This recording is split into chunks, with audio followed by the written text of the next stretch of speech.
All right, so we are live, so do apologize for that. So here we go. Thanks so much. So Jake, I do see you there. And I just got to tweak this a little bit so we can actually see the fonts there because it's really super small. Let's see.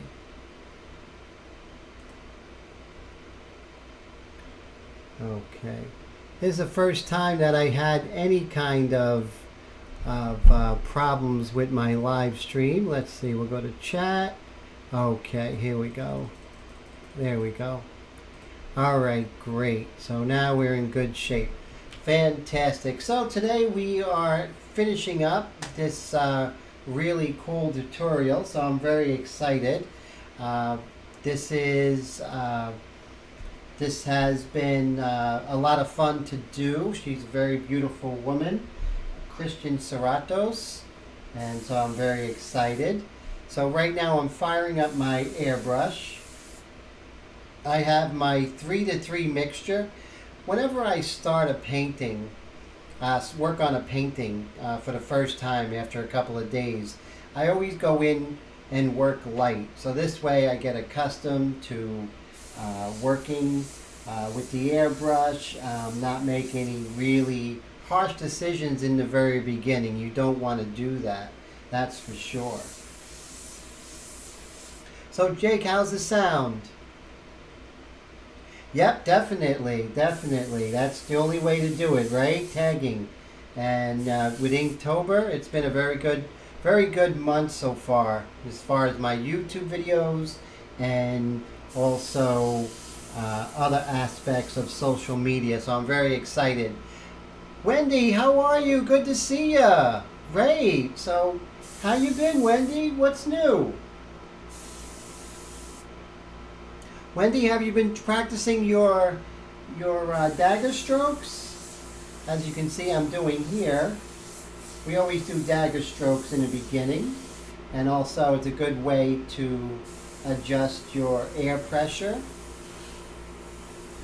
And then you could, not get any spidering, know how hard you can go, maybe adjust it a little bit more. See that? And this is what I do before every painting.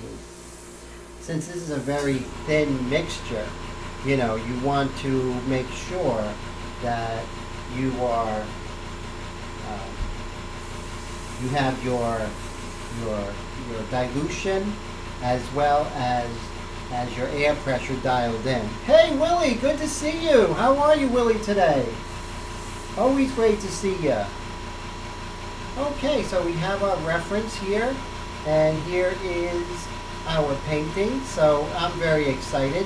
As you can see, I made some different choices with the hair. You see the hair was a little more involved, but what I decided to do was to just simplify things, indicate here and there, because I want the attention to be on her face.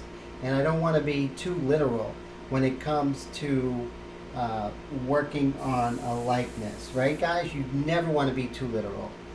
So let's go ahead and since we're working with this very light mixture, just getting reacclimated to the painting, and then we're going to go in with the darks and then with the white pastels, which is the white pastel pencil, which is really going to bring everything together. So I'm excited.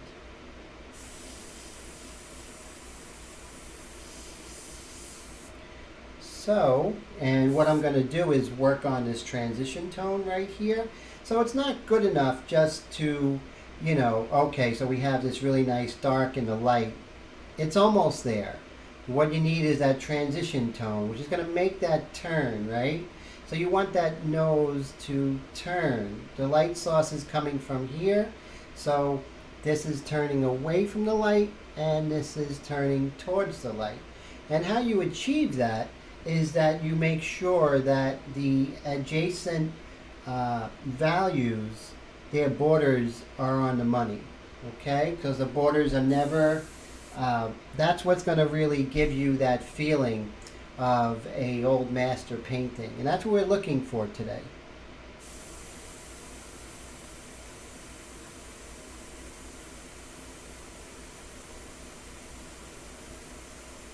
And as you can see, I'm working on that, and you're going to see her nose start to turn.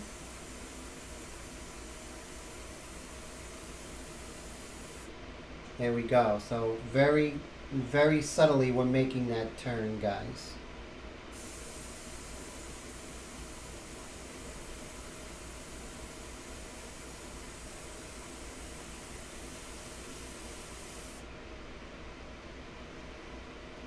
And I'm also going to do something very similar with the cast shadow of her nose that's on her cheek right here. You see that? So those are two very, very, very important aspects at this stage, just to bring it all home.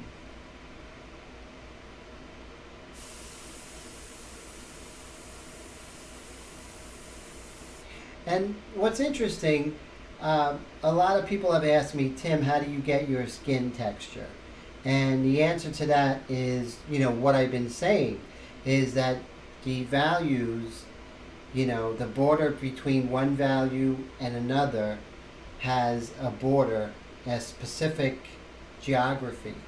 And if we can hit that, we can definitely get that feeling of skin. It just happens naturally. How's the sound, guys? Is it okay? Well, right now I'm going to be working on this border right here, from the cast shadow of her nose to how it casts the shadow from her nose onto her cheek. There are specific borders going on, and that's what we're going to work on. Thanks, Wendy. I appreciate that so much.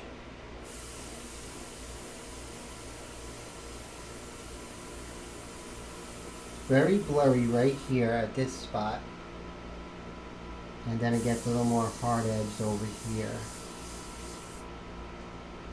Those little subtleties are actually going to, going to pay off at the very end when they all work together. Super Killer, how you doing? Great to see ya. How's it going, sir?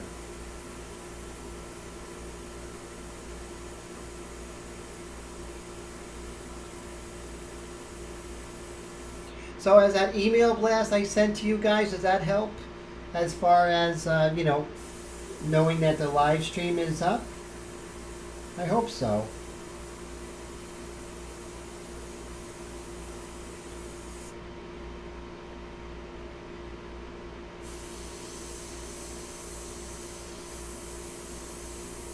So today we are using the custom micron, the CM-SB.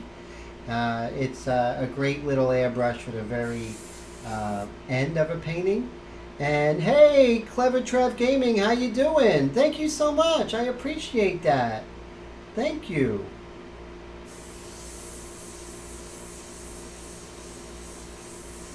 I really appreciate you checking out my video.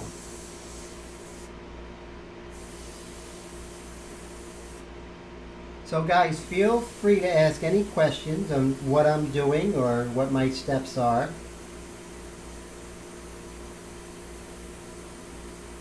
And right now I just want to give a little life to her forehead. That's very important.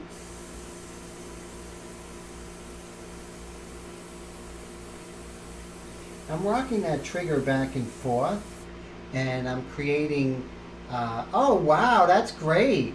So I'm glad I came up. Are you a painter yourself, Clever? Or Trev?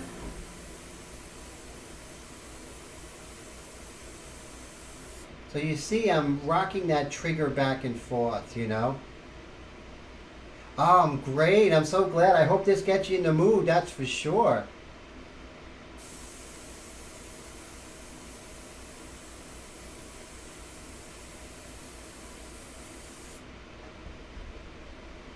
So as you can see, guys, I am just bringing some value to her forehead, not making it just this one tone. It just makes her look like a cartoon, and we don't want that.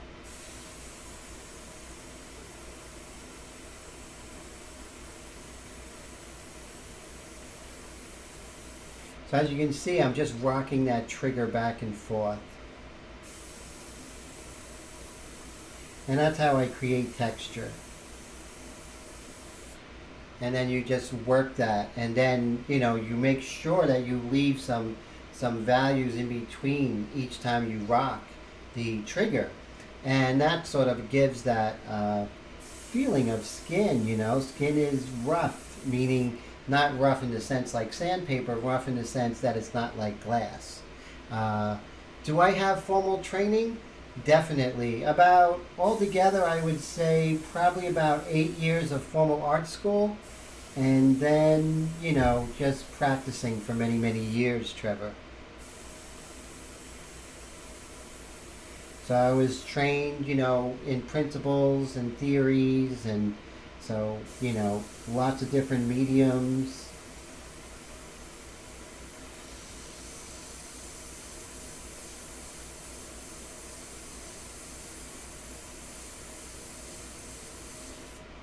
Just going ahead and working on that. And how about yourself, Trevor? So you're self-taught? So let's go ahead and hit that hard edge on her eyelid here. Now, guys, always take your time to find that edge, okay? It's no rush. So always take your time.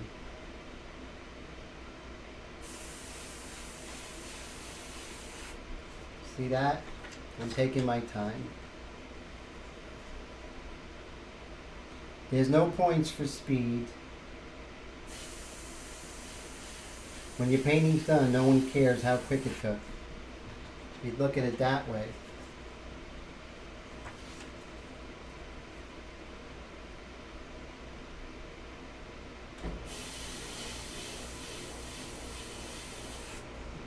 There we go. So you see I create a nice hard edge there. And then right here, I'll just calm that down. See, when you see anything that's a little like glaring, you want to go ahead and just de-emphasize that a little bit. But sometimes the contrast isn't there enough. So that's when you would go ahead and bring in your erasers. So I'm going to be looking for my mono eraser, which is this one right here. All the products that I use are in the description field below. When I put this up later this evening, you'll be able to purchase any of the products that I use. You don't have to search them on the internet. So that's pretty cool. So let me go ahead and softly work on that light that's on the other side of the eyelid. Everyone will tell you that, this day and age, that's one of the best ways to learn art is on YouTube. I wish I had that growing up. There was no such thing, But what a great way. Okay, great, Trevor. So I will talk to you in a bit. Thanks so much for checking us out. And I hope to see you later. It's always great to see new blood, right, guys? It is really always great.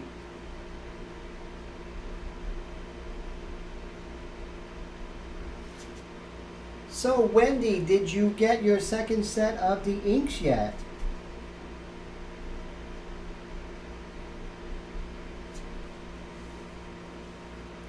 Definitely, YouTube is just amazing.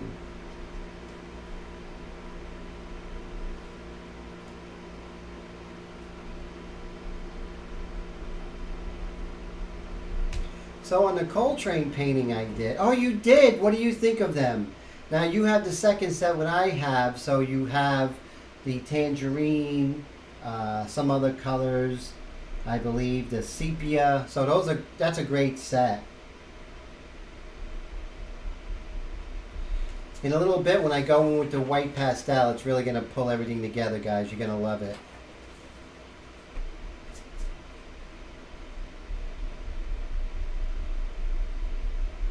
So when I was working on Coltrane last week, or the other day, I find that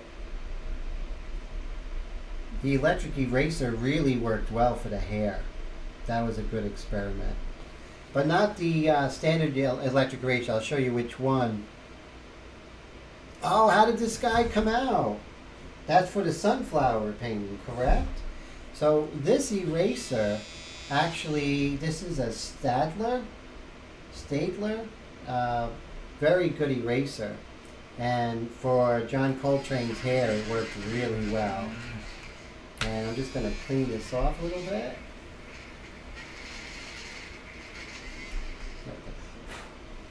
And let's see if I could show you guys what I mean as far as how this works. I mean, it really works really fantastic. See how it just pulls the lights really well. You see that, guys?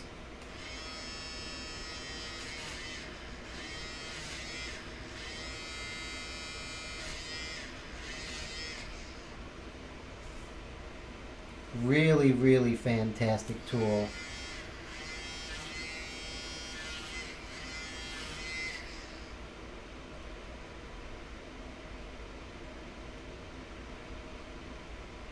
They are definitely different. You know, it's just fantastic. Oh, thanks so much, Trev. Yes, that's this guy. So, you know, just went right over there. So when I want to go ahead and make it darker, I go ahead and cover my painting's face and then go over and make sure I don't get too much overspray. So that's really good. Yes, Wendy, all electric erasers are definitely not created equal. They all have their own little personality, and they're all good for different things. I find with this technique, this eraser, electric eraser, is the only one that works well. The other one, I don't know, it just leaves me a little flat. Here's the other one. This is the Helix, which is very popular with the airbrush people, especially the airbrush artists who are, you know, the custom painters. They use this one a lot.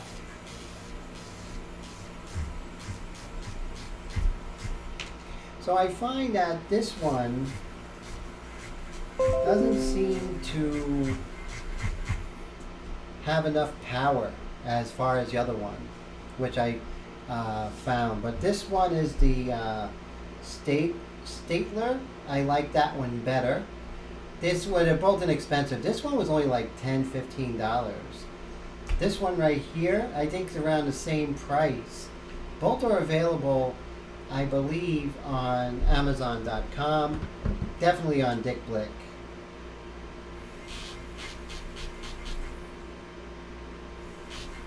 Let me lighten this up just a little bit.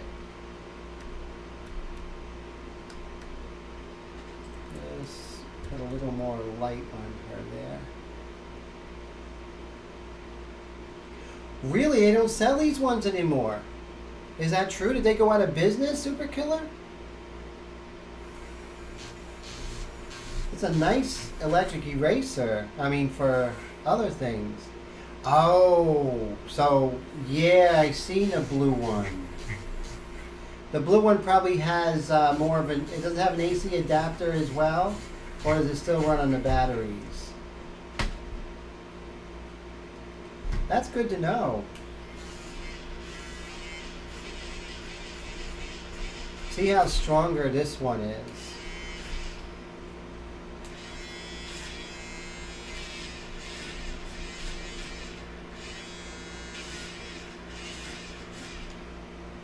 So this one is gives you more punch, which I like. So I can continue with the hair, but I think what we're going to do is we're going to leave that to the very end. But as you can see, these are new tools that I think would work very well. And then you could use it to different things. You can highlight her jacket here.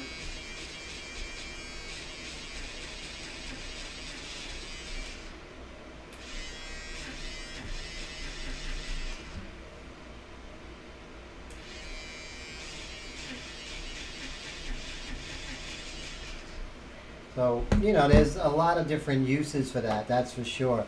So Super Killer says that still the battery, but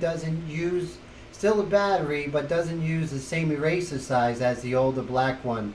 The other eraser has the same size eraser as a new Helix. So basically probably a little fatter like this one, huh? Just clean that up. So this one's a little fatter than this one. This one's very thin. A lot of these art supplies companies make all these changes and you're like, why the heck did you make the change? Sometimes it's for the good, but sometimes not so much, right guys? I find.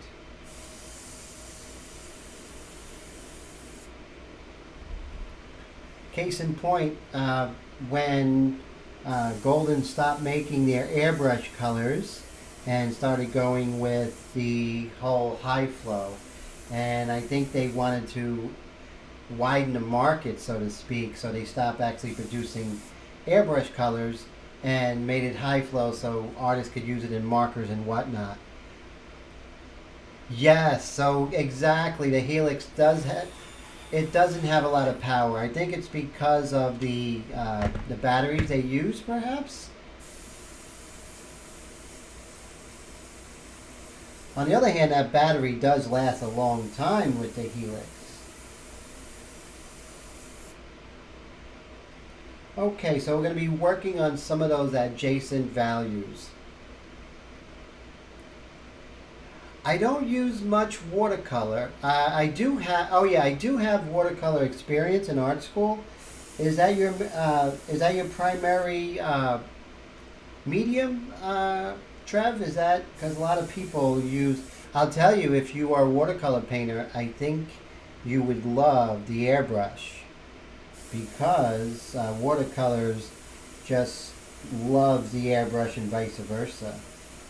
See, the airbrush needs something very thin, and I'm going to say something a little bit out there, but acrylic is not the ultimate medium for airbrush, even though everyone is using it because of the whole custom painting side of it.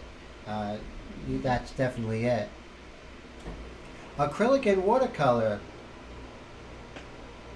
Yes, now that's interesting. So Trev says that he has problem with warping of the paper with the with using watercolor and acrylic, and that's something we go over a lot, and I talk about a lot on this channel. Is that you have to be very economic with how much paint you put on the surface at one time. You want to definitely be very ginger with that, right? You don't want to put too much paint right away. So you would wait for it to dry, come back, vice versa. That would be your best bet all around. So very gradual. Like we could do what a lot of artists do is they'll just hit that value right away. Like, oh, okay, we're just going to hit that value and then we're going to hit this light value, but that's not the way to go. It's to keep so this is just regular cardstock paper, and there's like hardly any buckling on here, and the reason is because we wet it very slowly, let it dry, so to let the paper catch up with the water that's in the ink, and then we go over and over it again, decreasing our dilution, and by doing that we are able to get a variety of values yet still not buckle the surface. And with airbrush you'll find it's a lot easier than doing brush watercolor. With airbrush you can be a lot more gentle with the application of paint. What I'm going to do is I'm going to do this value on this side of the lip, because remember the light's on this side, and so the light is coming from here, it's hitting here, but as her face and all her features turn away, they sort of get darker and darker, much like a moon does. Okay, so right here. So you're saying, Jake, that Airbrush actually started using watercolor in the very beginning of the medium, in the early days? That's fascinating.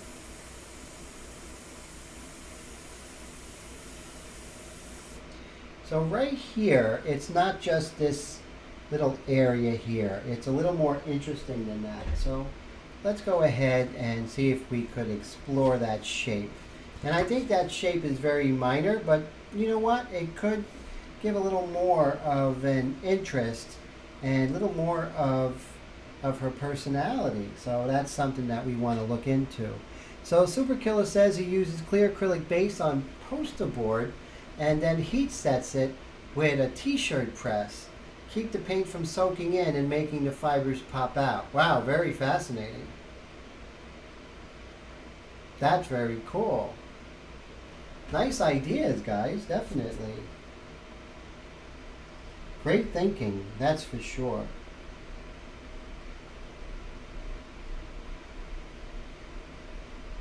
So you can see I'm looking for this shape here correctly.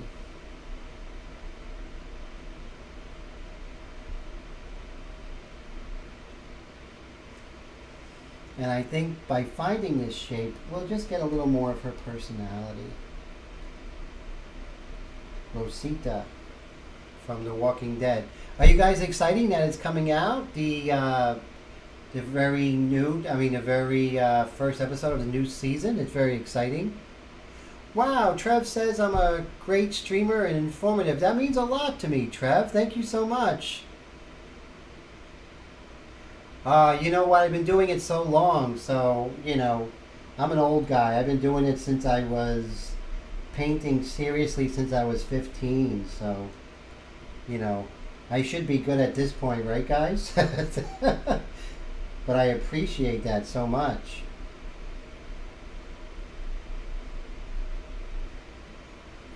And you can see right now I'm just and you can see just by doing those adjustments here and there, we sort of get a little better feeling of her personality, which I love. Wow. Well, thank you. That means a lot to me. Thank you, Super Killer. Super Killer says that my painting makes the reference look dull. That's great to hear. That really is. That's why I don't consider myself a photorealist, because I'm going to make some changes. I'm going to make some liberties. And that's something that, you don't want to be verbatim as far as how you... let me just fix my chair here. You don't want to be verbatim as to, what you're painting. You want to have that human element. And that's something that I stress all the time. Kiva, how you doing? Good to see you, Kiva. So you can see, just making these... just paying attention to this little shape. It's not going to be exactly the same. I can live with the fact that it's not exactly the same. It's not the end of the world. Mine's a painting. This is a photograph. They're different. They're going to be a little bit different. I could live with that. So, it's not like whoever makes it look like a photograph the most wins. Not to me. It's a painting.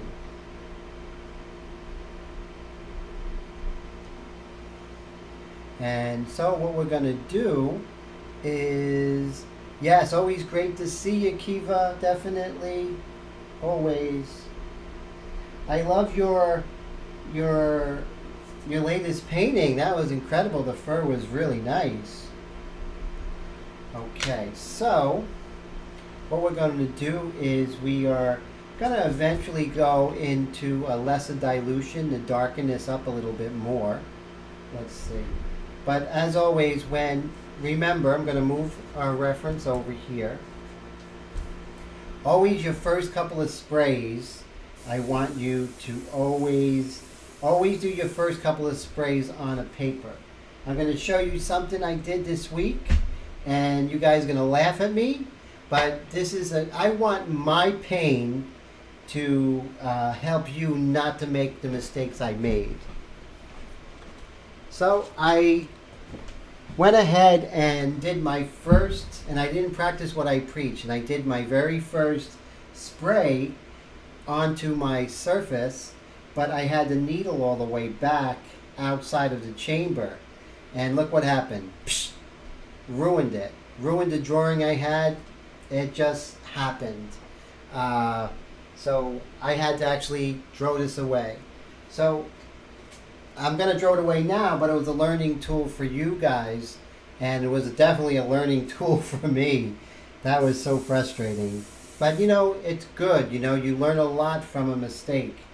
And I think sometimes that's a lot more valuable. Yes, actually less than a second. It was like this. It's like I'm starting my painting, and I was like, oh, okay, that's it. It's over. That was quick and painful. But that happens, guys, and you know, like I said, you know, it's all good, and that helps me to teach my students and you guys what not to do. I mean, we can be self-taught, but to have a teacher or have someone like me on the web can really save you a lot of time and heartache.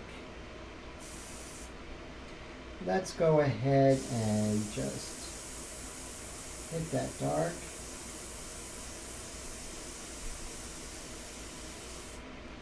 And remember, I'm not going to go, see, I can continue going dark, but as I was saying, Trevor, you do not want to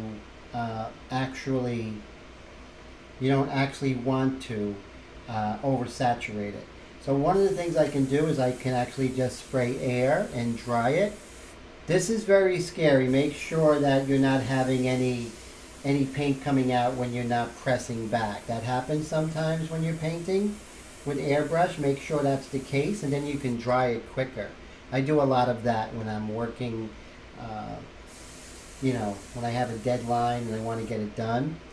Otherwise, I don't care. I can just wait for it to dry. Like I always say, there's no points for speed. Yes, exactly. Exactly. Willie says, at least I didn't put too much time into it, except for the drawing part. So it was okay. But if it happened later in the game, yeah, that would have been a lot more heartbreak, you know, that's for sure.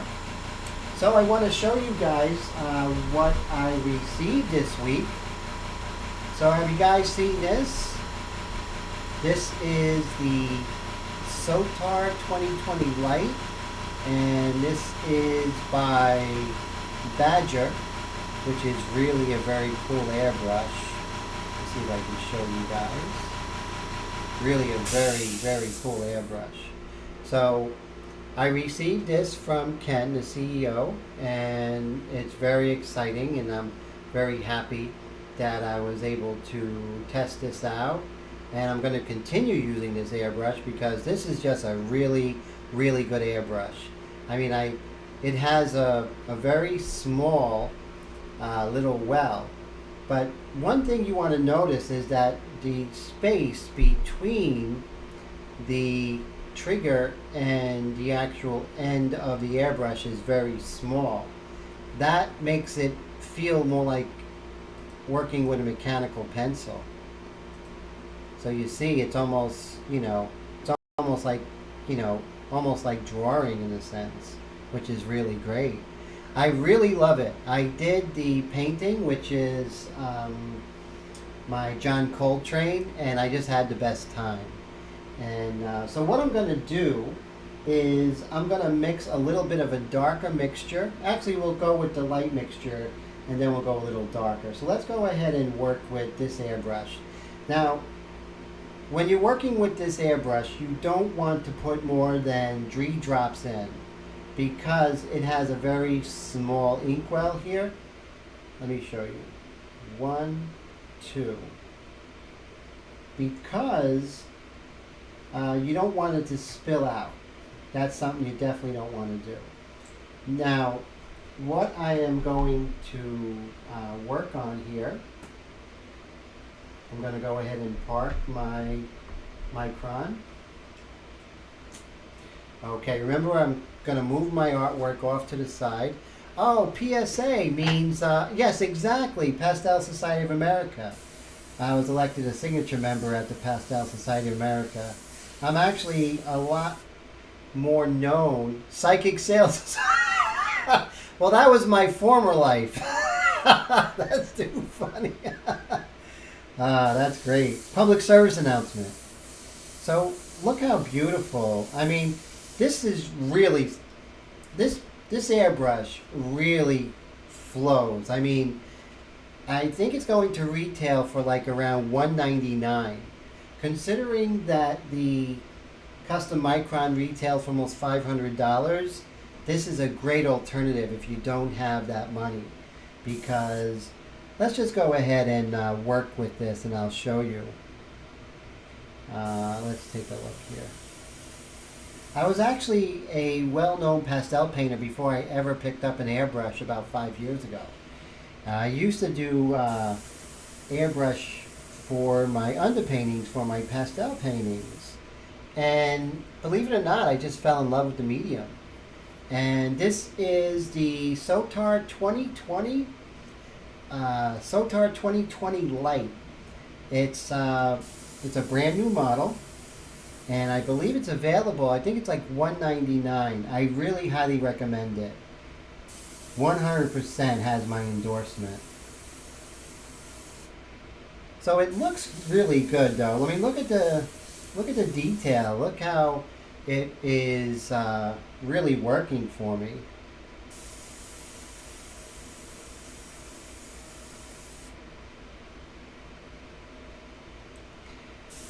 I don't think Iwata has anything on this. Not at all. I think there's a learning curve. I think that a beginner is not going to just pick this up and just, go to town with it. I think that, you would have to get your dilutions correct. You would have to get the micro adjustment for the air. And you would have to get that sweet spot between the thinness of the paint and also the air pressure. Yes, they make exactly, the Sotar 2020 has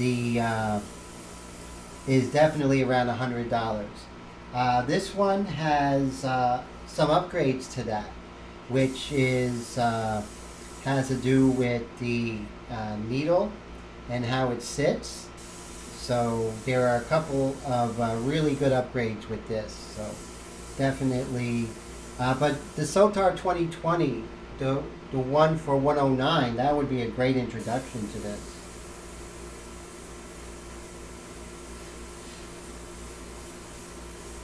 I also got another airbrush from those guys, from Ken over at Badger. This is the Badger Extreme Patriot Arrow. What's really interesting about this one, guys, is that it has a very high trigger. And this is something I'm going to do a painting with this probably next week sometime. And it's gravity fed, which is pretty cool. So this is something, stay tuned for a video that I'll be doing something with this here. So this is pretty interesting. So with this 2020, it is a .20 needle, which is pretty thin, because the Iwata, the custom micron C Plus, actually has a .23. So this is actually thinner than that. It's probably in between the C Plus and the CMSB side feed that Drew Blair uses. So it's right in between. So Super Killer says, if you catch Blick at the right time, the Sotar 2020 you can get it around $80, which is great, which is fantastic.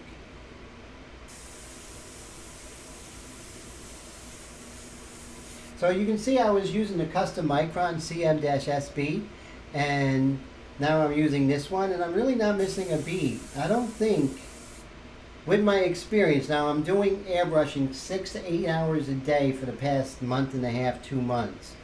So even though I've been painting for a long time, having that, that kind of practice, there's going to be a learning curve. So always remember, new airbrush, it's going to be different, but this one is a beauty.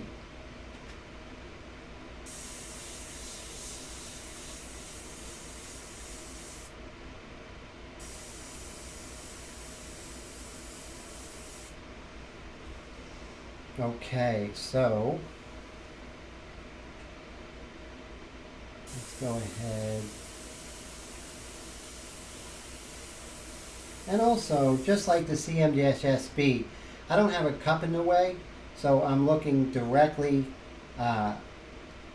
where the point of the airbrush is looking and going right to the paper. So it's almost like doing airbrush with a mechanical pencil.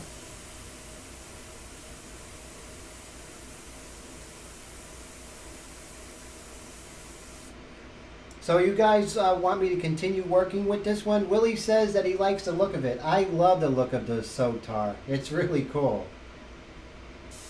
I love the way that the needle sort of sits back here, I kind of like that look. And just the black is really cool.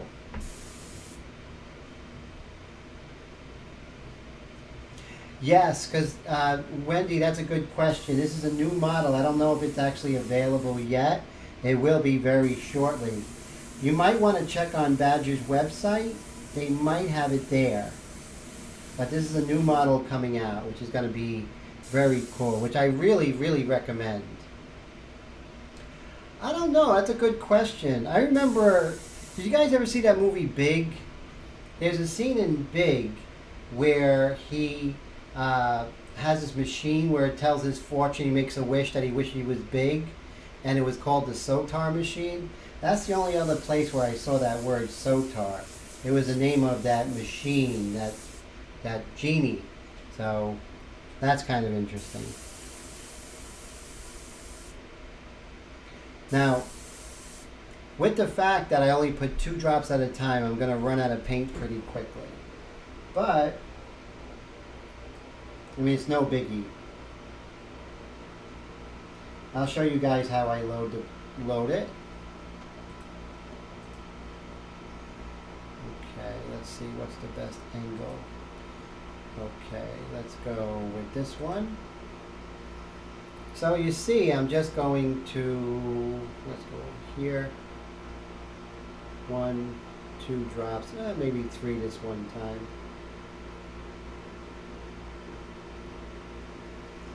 Like I said, you don't want to put more than 2 or 3 because you don't want it, if you're like me, you're working on a vertical surface or a horizontal surface like this, you're going to be coming down at this angle.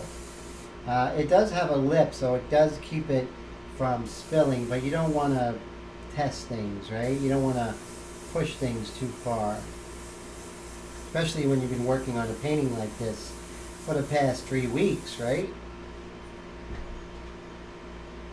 Okay, look, so Superkiller says, check out the Sotar 2020-1. That's interesting, yes.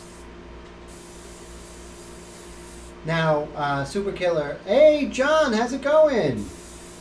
Good to see ya.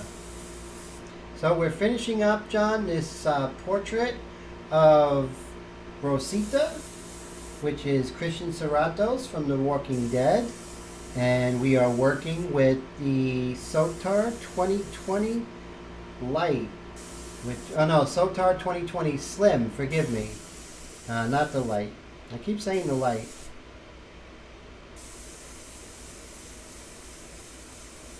It has a .20 needle, which is great. So that's very cool. So remember here, we talked about how since everything is turning from the light side to the dark side, we are going to make sure we get those values, those borders of those values correctly. And that's what's going to give us an appearance of skin. So that's something we're going to really work on a little bit more.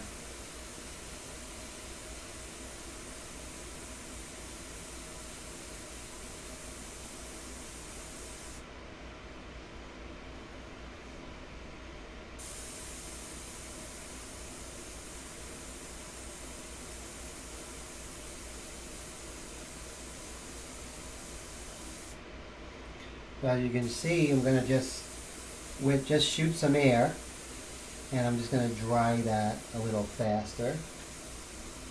And then here we're just going to make sure that this value, this mid-tone, we have those borders correct.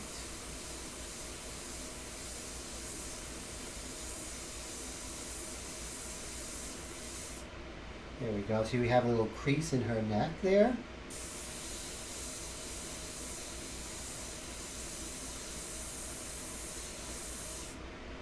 Very important for realism. And not photorealism, guys, just realism.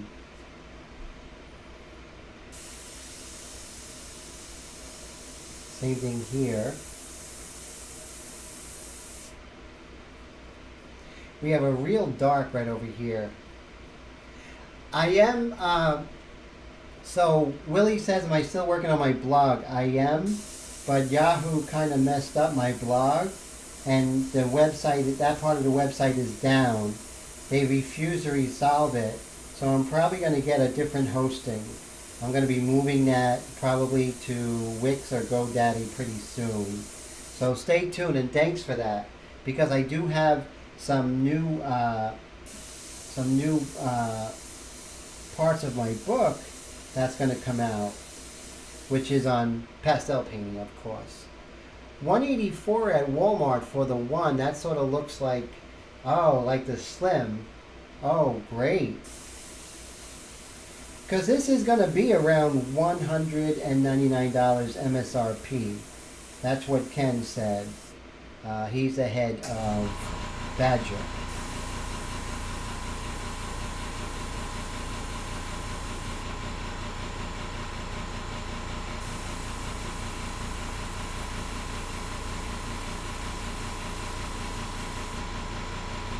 And as you can see, we're just working on some of those edges here. And of course, we can use this, and we can work on that dark just underneath her chin.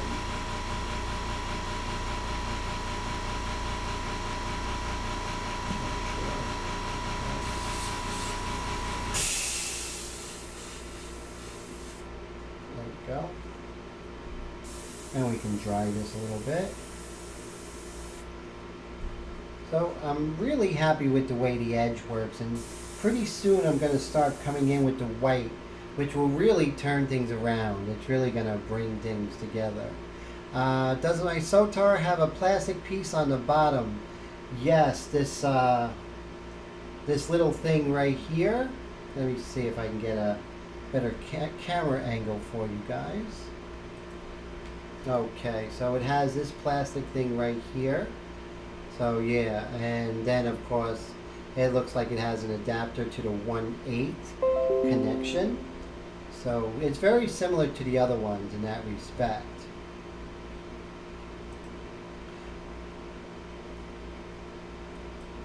But I would definitely go into Badger's website to get more information on the Sotar. Definitely.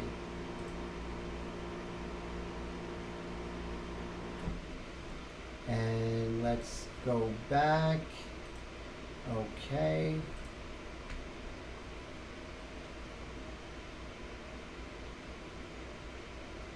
You know, that piece is kind of nice because it, I could rest it. I can rest my finger on it, this finger, and it's softer than, let's say, this metal piece that is on the Iwatas. So I think that's a very good engineering decision from my own standpoint. Oh my God, Badger's website needs to be updated? Oh man, that's something that I definitely got to let them know. Yeah, so because but I'm sure that's something that hopefully they'll be updating. Yeah, definitely. But you guys are really going to love this airbrush. And I'm glad I'm able to show you guys.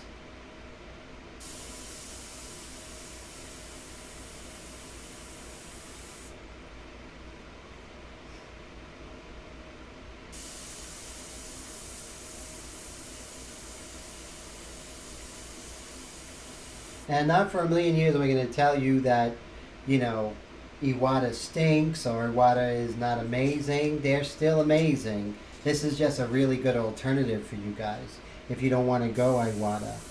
And the good thing is you could use the Iwata hoses with that, the same hoses, because it looks like they all come with that adapter to the 1/8, which is really great.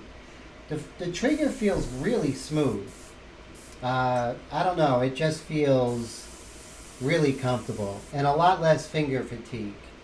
That's a good thing. I think that newer airbrush artists will really enjoy, because I know with my Iwatas, my fingers cramped up like you wouldn't believe.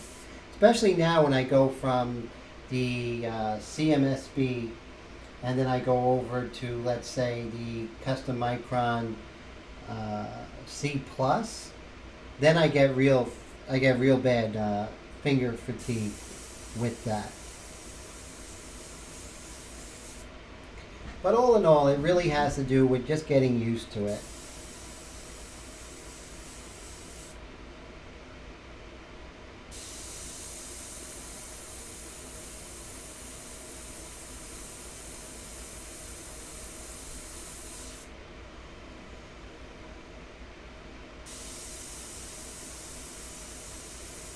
So look at the tight detail I'm able to get. I'm going to zoom in and show you guys. Not that way. This way. Let's see. Modern technology, right? Oh, so basically, Willie says that he likes the Badger Renegade Chrome. He really likes it. That's fantastic. I gotta look into that. And Super Killer says that the Badger has a special coating they use on the trigger mechanism. And I really feel that special coating because there's a very, very nice smoothness to that. And Wendy says that it looks more like a pencil. It really does. And it feels a little more like a pencil. But with this, it feels like the CMSB. They're very similar in feel. Now, totally different than any of the Eclipse, that's for sure. Let's go ahead and zoom in. Isn't that great? I really love doing live streams with the custom micron here.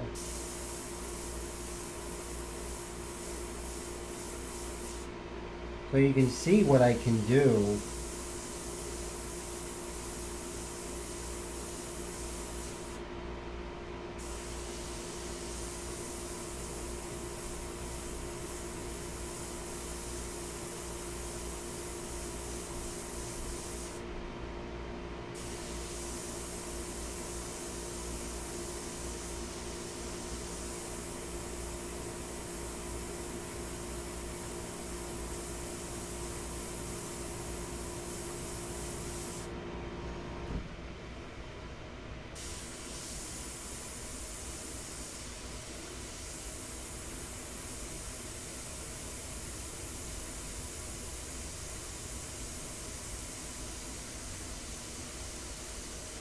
Proof's in the pudding, right, guys?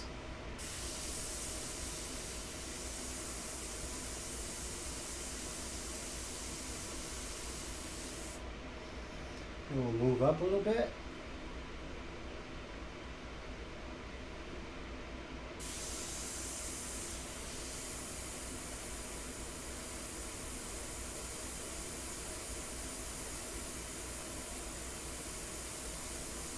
I'm able to work on that nostril.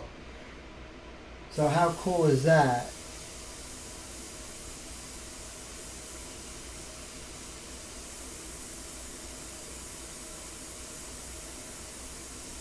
Now, of course, there's going to be a learning curve.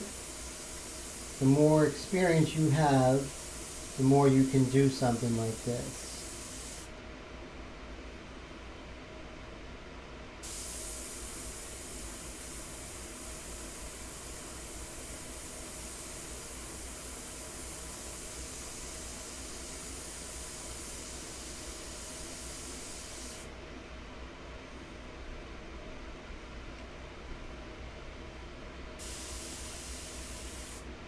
Okay.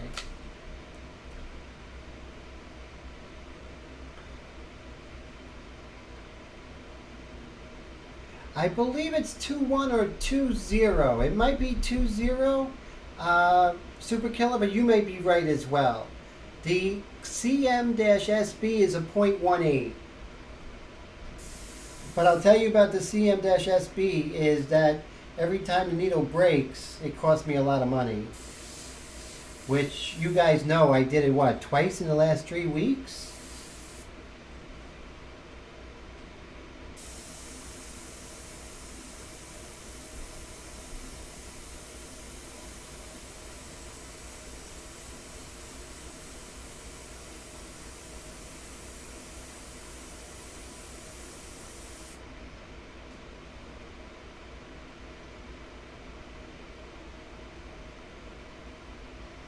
Let's see here.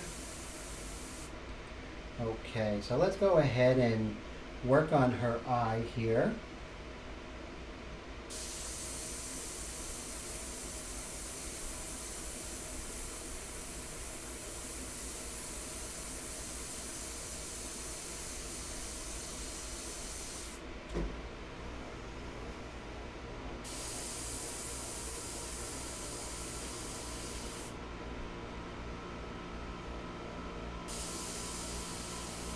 So I'm not sure if it's 2-1 or 2-0. I'm pretty sure I heard 2-0 yesterday or the day before, Super Killer. But I'm not sure.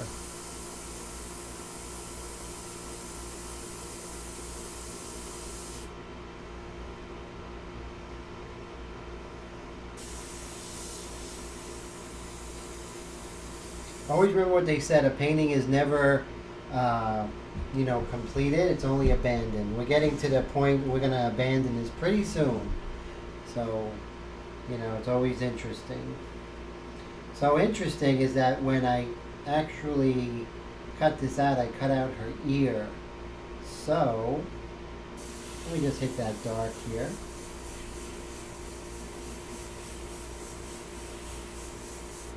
There we go. I just want to get that sort of aura from working lighter. Hey Bradley, good to see you. Thank you so much for joining us today. Very cool. So let's go ahead and work on this part of the ear. Just give it a little variation of light and dark.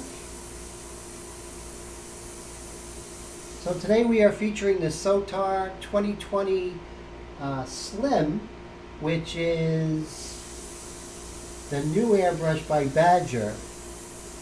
It's either a .21 or a .20 needle. Head assembly.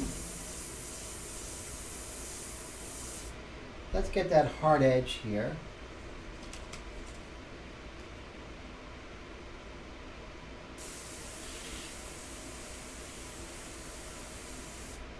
Now guys, always remember, I am lowering the air pressure. I have the compressor set at 2.25 psi.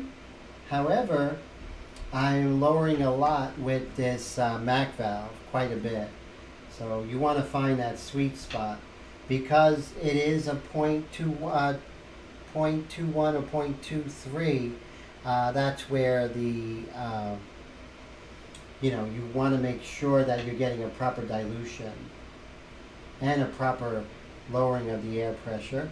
And you want to put 2 or 3 eyedroppers of ink or paint in here. And you want to have this properly diluted. A little bit thinner than skim milk, guys.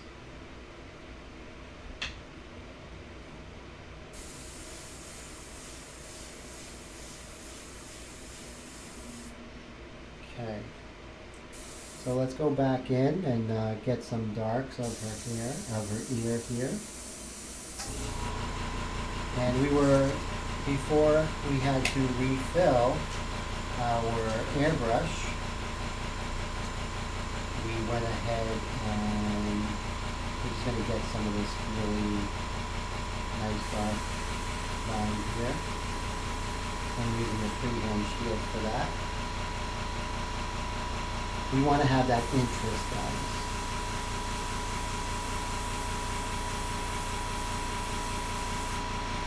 So I'm learning it's not only,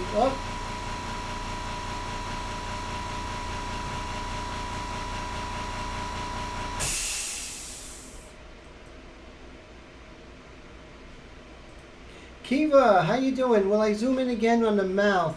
Sure, let's take a look together. Be my pleasure, Kiva. So we're going to zoom in.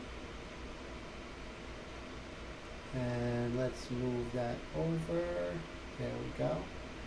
So while we're here, let's go ahead and see if we can introduce some of the pastel pencil on her mouth, which will be pretty cool.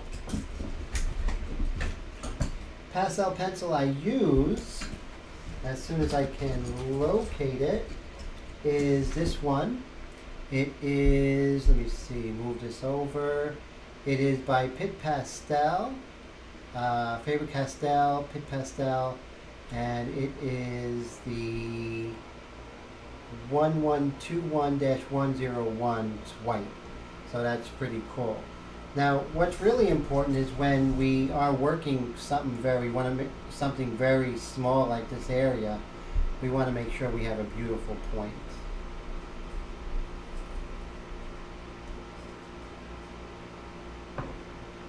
Okay, so what we're going to do is we are going to see if we can get some texture on our lips here.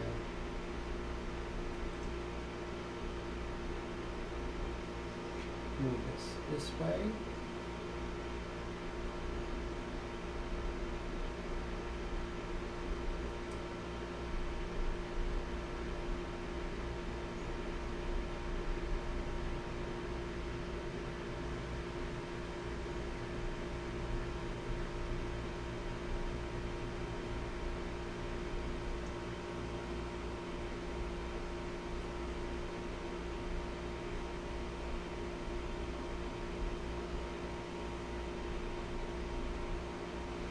Same thing here. I'm going to create some light and shade on these little details here. And I'll show you how we can de-emphasize that with a paper stump. But right now it looks kind of blaring, but when we pull up, we're definitely going to see how the white pastel is really creating some really nice vibrations of value.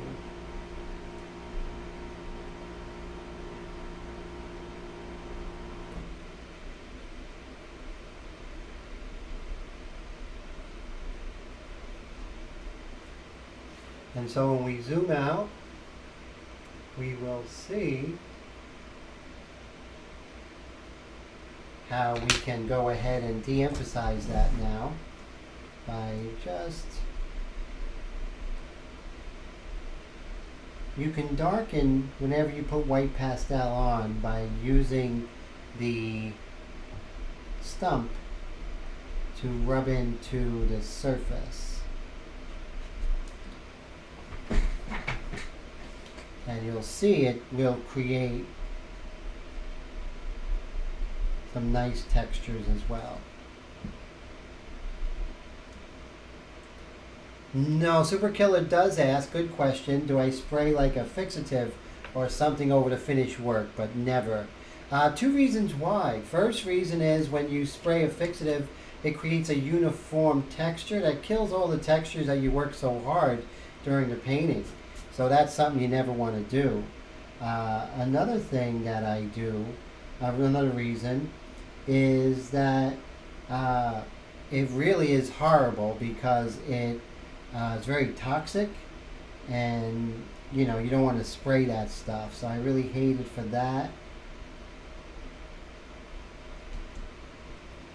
And what I do is I actually frame it under glass where the glass is actually against the surface, no matte, and that will take care of it forever. It will be totally preserved. So there's really no need for fixative. Always was taught never to use fixative, So you can see how coming in with the white pastel, things are starting to move along really fast. And I will emphasize and de-emphasize as I go along here.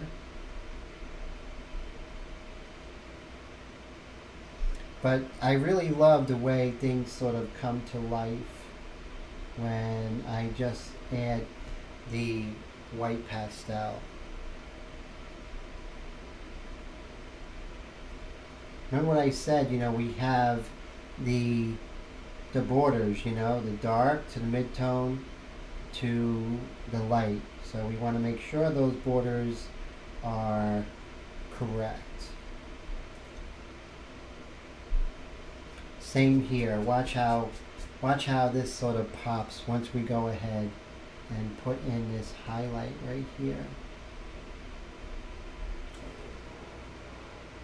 It's like all the hard work, it all comes together, guys.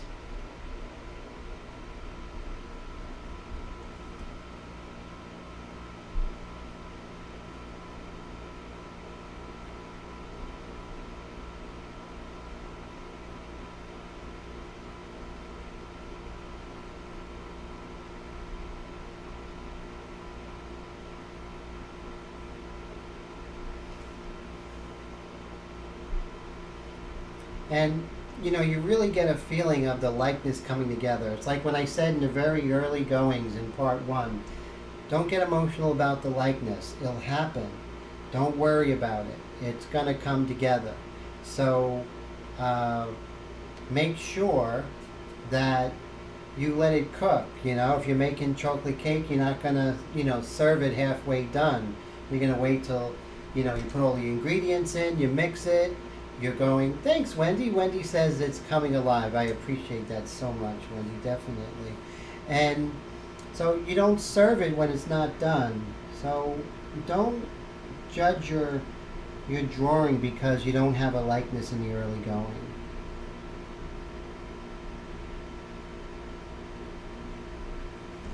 It's almost like you're dealing with much more important aspects of the painting in the early going.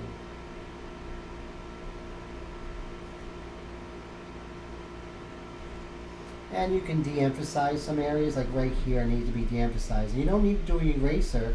As you just tap it in, it becomes part of the surface and just gradually darkens. So yes, I could come in with paint. I can come in with ink. But you guys knew, I think in part 1, I went ahead and sprayed the Bombay White by P.H. Martin to get the values lighter than the paper. And I basically just did that to lighten up that area. And Willie says it looks great. Thank you so much, Willie. I appreciate that. So to get the general light and dark, yes, I think working with the P.H. Martin's India Ink White worked best. But as far as getting that pop, the pastel works best. And whatever works best is what we're going to use.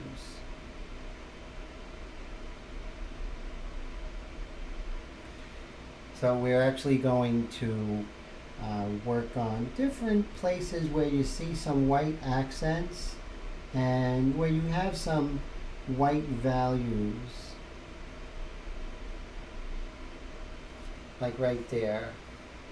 And it's pretty cool because I really see how it's starting to look like Christian Serratos. And I don't want to get my oily hands. We all have oily hands. Our oily hands on the surface to cause issues. Make sure that you have some space between the white pastel strokes. That will help you to give the illusion of skin.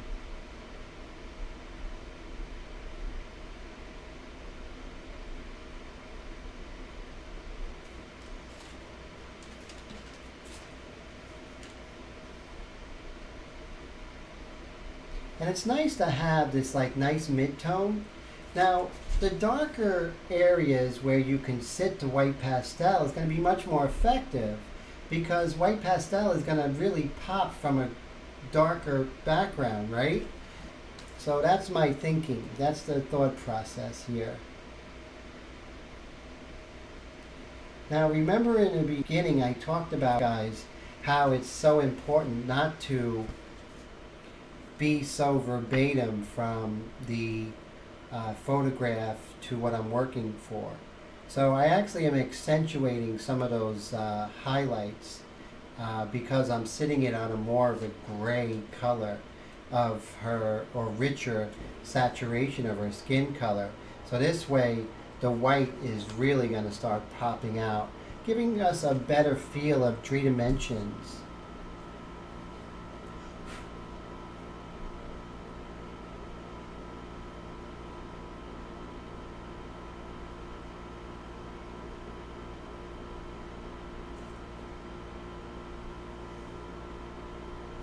And like I said, guys, let's make sure that we have some spaces between our pastel strokes. Not big spaces, just little spaces, so we get that feeling of texture. That her skin is not this sort of chrome, perfect surface. We're going to do that right here. It's nice that, you know, things are set up at this point for this. So you figure this is about maybe hour number 7 or 8 into this painting. So you can see that, you know, everything is sort of being built up for this. In my method of painting portraits using the India ink and this cardstock paper. After this, I'm going to come in with some really dark accents to really bring this home. But you see how just that little bit of white here really gives some strength to what's around her in this dark area. See, because you have the light source coming probably from above. Actually, we're looking at probably straight across almost, maybe a little bit below, right? Like, no, I'd say straight across. So the light is like, some of the light is passing by her nose. This right here, the light is actually being obstructed. But then there's this little spot right here where it's actually facing the light source pretty right on. So that's why we're doing that. Hope that makes sense.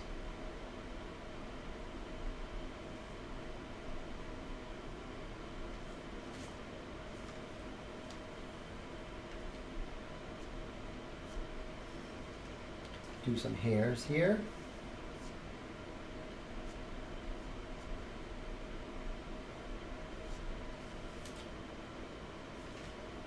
Nothing too crazy there.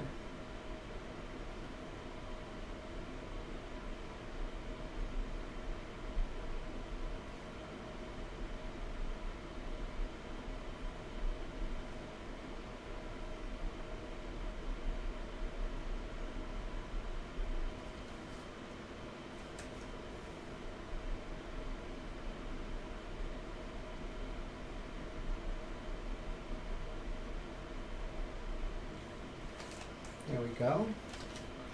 Now let's see if we can move on up here to this area.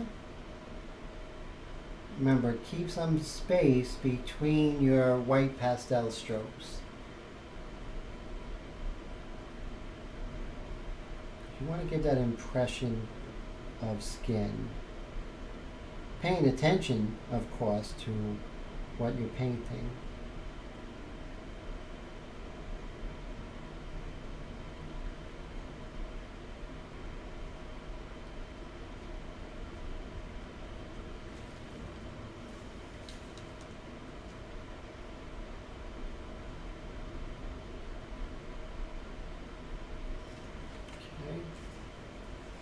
And of course, anything that looks a little harsh, we can just tap it with this paper stump there. That helps. So we have some white right here on her nostril. Let's go ahead and hit that. That's going to separate the nostril from the cheek.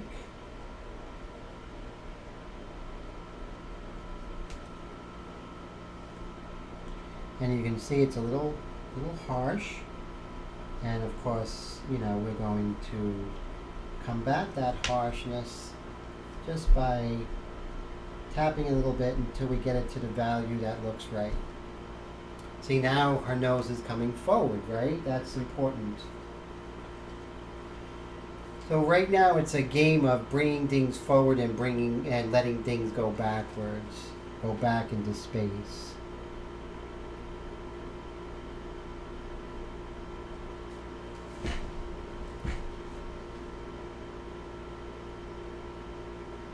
Yes, Bradley, it is the Badger Sotar 2020 Slim, which is, their newest model, and it's fantastic. I really love it, and I think you'll love it too if you pick it up. I'm not sure if it's available just yet.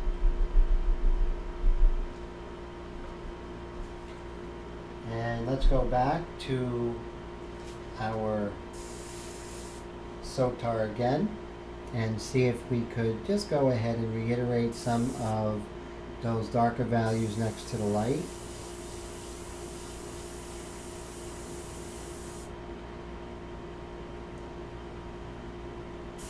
So this is the Badger 2020, the Sotar 2020 Slim. It has a 0.21 or 0.20 needle assembly. It's really smooth, feels like a micron to me. Actually feels like the CM-SB if you ask me.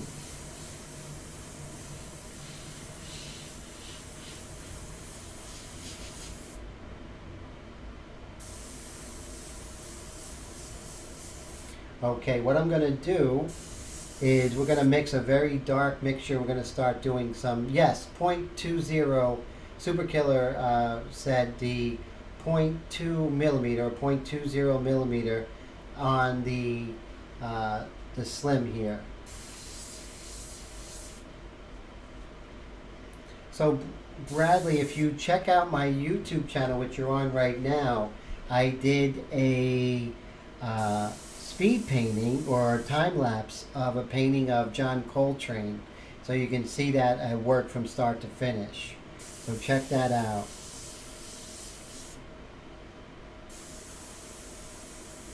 Remember what I said, if you rock the trigger back and forth, you can get the feeling of skin. And you can do that by going closer. You can get more dots, and you get a smoother look by going further away while rocking the trigger back and forth.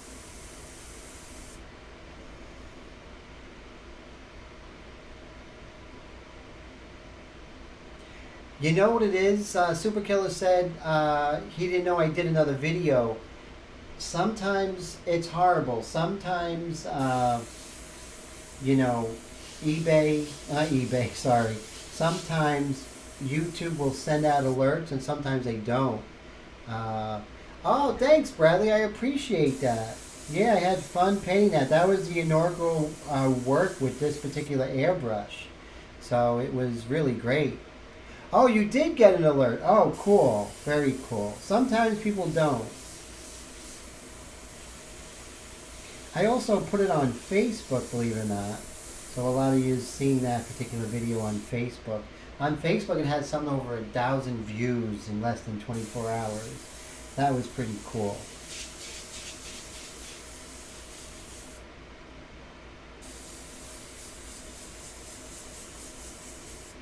Okay, what I'm going to do is I'm going to mix a little bit of a darker color. We're going to come in with some dark accents and a little bit of white, and then we're going to call this wonderful painting of the beautiful Rosita done, and then we'll start a new one next week. So any questions about the technique thus far? Questions or comments, anything that you liked or didn't like, or any questions, that would be great. So if you guys don't have one of these, let me know. This is my ink to water ratio from the lightest light all the way to the darkest dark. And what this does, it enables you with water and India ink to actually control your values.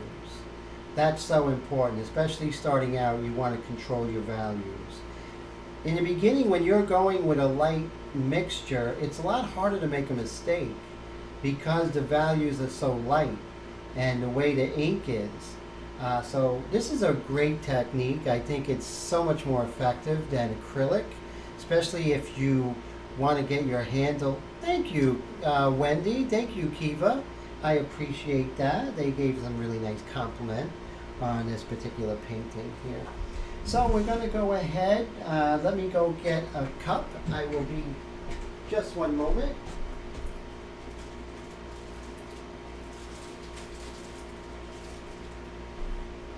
So I know everyone has a Walmart, right? So Walmart has these mini cups for like $2.50. You get 50 of them with the lids. They're perfect for this technique. So pick them up when you get a chance or on the internet. So of course I'm going to move my artwork away. That's important. And so what we're going to do is I'm going to go a little bit darker. I'm going to do something as crazy as 16 drops of ink to 5 eyedroppers of water. Okay? So we're going to do 16 drops of ink. Let's see. 1, 2, 3, 4, 5, 6, 7, 8, 9, 10, 12, 13. Well, we got up to 12. 13, 14, 15, 16. And we're going to do 5 full eyedroppers of water. Remember, this is a 3-inch medicine eyedropper. 1, 2, 3, 4, 5. You never get a full one, so I always do an extra. And we have the Sotar here.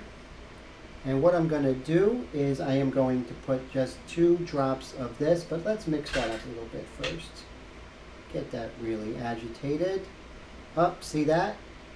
If I had my artwork here, we'd all be crying. Well, I'd be crying, you guys be laughing. So let me move this aside. But you can see precaution goes a long way, guys. Remember, learn from your mistakes and pass it along, so the next person doesn't get that disaster happening. Okay, so this is my lighter mixture, the 3 to 3. Put that over there. Get the Sotar here. I'm going to put, I would say, 2 in here. 1, 2, maybe 3. There we go. Now we can always refill it, so don't overload it.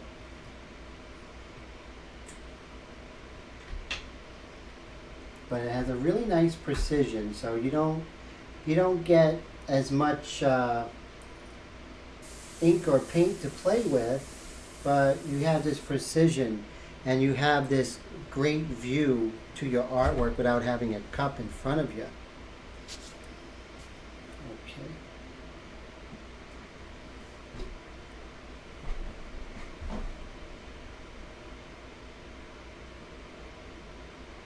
You know what? No, that's great. I mean, I think that's fantastic to wash them out. I should learn from you there. Definitely super killer. So that's something that, you know, okay, maybe I can wash them out. It's a great idea. You guys teach me as much as I teach you, believe me. So I'm going to use some of the dark accents right now.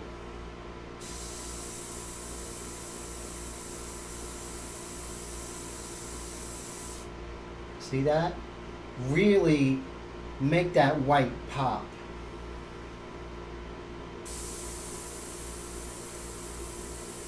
So what do you guys think of the Sotar? I started out with the CMSB and then went with the Sotar. What do you guys think?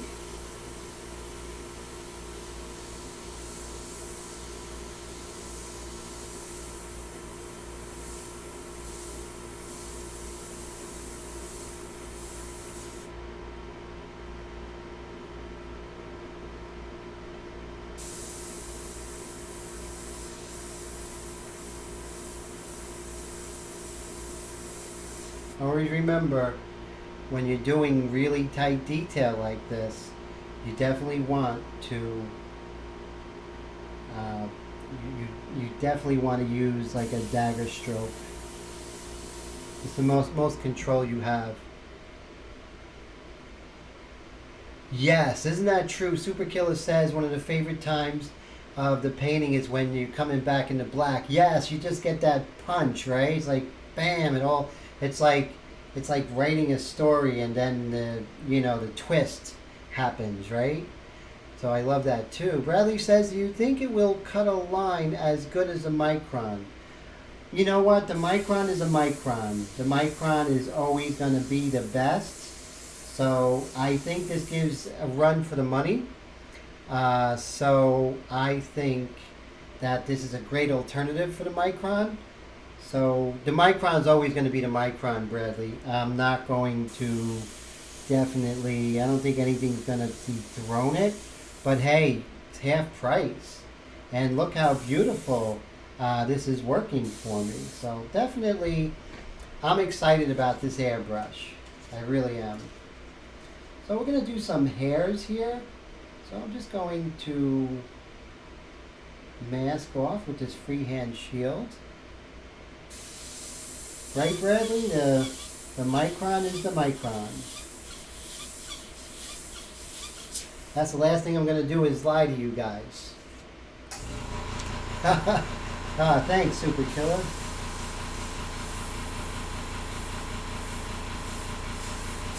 It's like an experience, right? The micron is an experience. That's why people buy, a Mercedes-Benz or, it's because of the experience of a Ferrari. Not necessarily the Ferrari is the best car on the road, but it's that experience.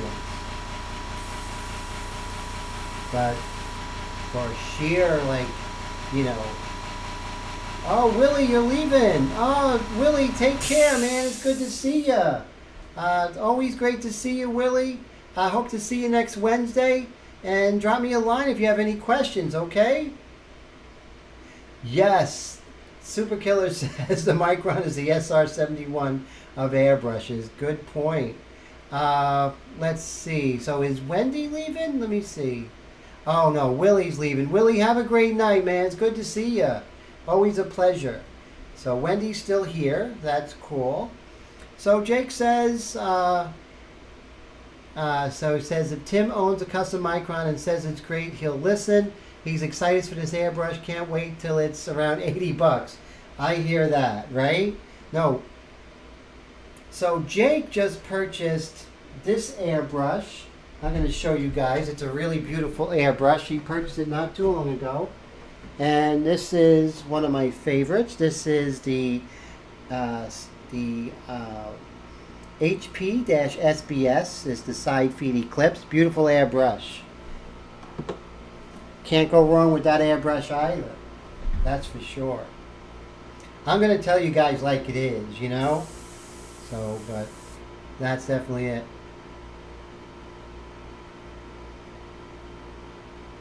Oh, definitely. I will tag you and your brother, Jake. Definitely. That's for sure. So, we're back to our... So, let's go ahead and come in with some brush techniques here. And we got to find my rigger brush. I love the rigger brush. When I go to the art store again, I'm going to pick up a couple of these. These are great. Yes, so you're waiting for one of those to pop up on eBay. Are you talking about which one are you waiting to come up on eBay? The Eclipse or the SR71? So what I'm going to do is I'm using that same ink for the dark accents, and I'm just going to dip the rigger brush, and I'm going to do some hairs. Sometimes, oh yes, the SBS Eclipse. It's just a beautiful airbrush. You're going to love that one too. It's good to have in your collection, right? Right, guys? We airbrush artists, we just like collecting airbrushes. It's just great. It's addictive.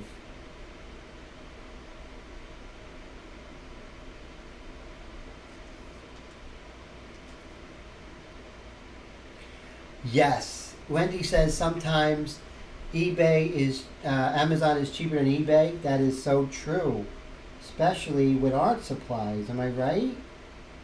I got a great deal on those India inks by P.H. Martin. We're just going to put in some stray hairs here next to her ear.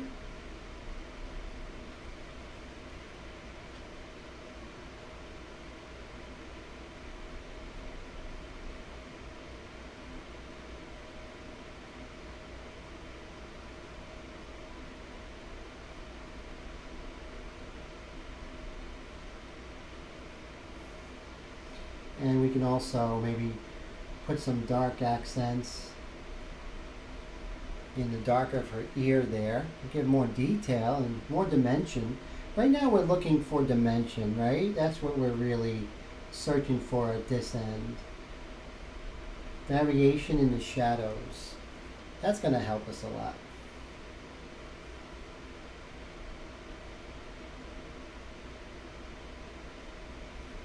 So I always said that I wasn't going to go ahead and do a speed painting. But what do you guys feel about the speed painting? Did you like it? Did you feel it was helpful? I'd love to hear your thoughts. I definitely have airbrush acquisition disorder. And now, I'm starting to collect Badger. I'm really loving those airbrushes. It's like a whole different world there. So, pretty cool. Yeah, I love my Iwatas, and now I'm starting to love my Badgers too. Super Killer asked me if I like the liner brush versus the quill pen I used last week. Difference between the two, definitely. This guy is really hard edged, and I would use that like in the hair because this has a more organic and softer line. But this one has these really beautiful hard edges. So they both have their uses, right? They both have their strengths and their. So this is my opinion. Anyone who is saying, oh, I just want to go ahead and be a pure airbrush artist and just use the airbrush, then I think they're hurting their paintings because there's always other tools that are better for different projects, right? A frog is better for hopping from one lily pad to another lily pad. Nothing really is going to beat that. And a fish is really great for swimming through water. And different animals have different characteristics, and the same thing, different supplies will definitely help you. So that's why I have no problem using whatever I need. What size liner brush? So Super Killer says, what size liner brush is that? And should you get the expensive hair type? Definitely not get the expensive hair type.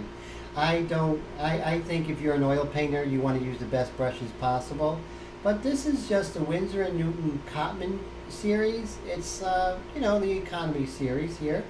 I have a link in the description field with the prior video, and then this video when I put it up on Facebook. It's the 333 rigger brush. And look at that, a beautiful point I can get with that. So I don't really need anything more fancy than that. And you know what? They're so inexpensive, like $3. So this one goes, I just pick up another one. I don't know. I think when you use brushes for, here and there, like with this technique, you don't need to spend all that much money. I'm all for saving money, guys, we all are on a budget, right? And I pray that we all sell our paintings for a lot of money. We're all very talented here, and that's what I pray for you guys, is to sell your work and, express yourselves and have a lot of collectors. So always remember, it's possible. If you don't already have it, keep working, and always know it's possible. You're really going to love this particular one.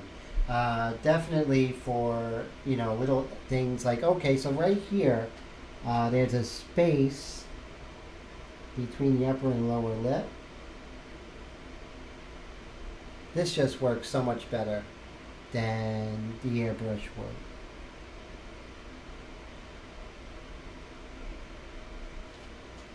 So I'm really enjoying the, coming in and doing these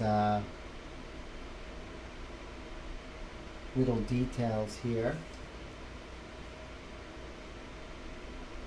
Sort of bringing everything together. So I'm thinking of doing another actress from The Walking Dead, starting with our next project with the India ink.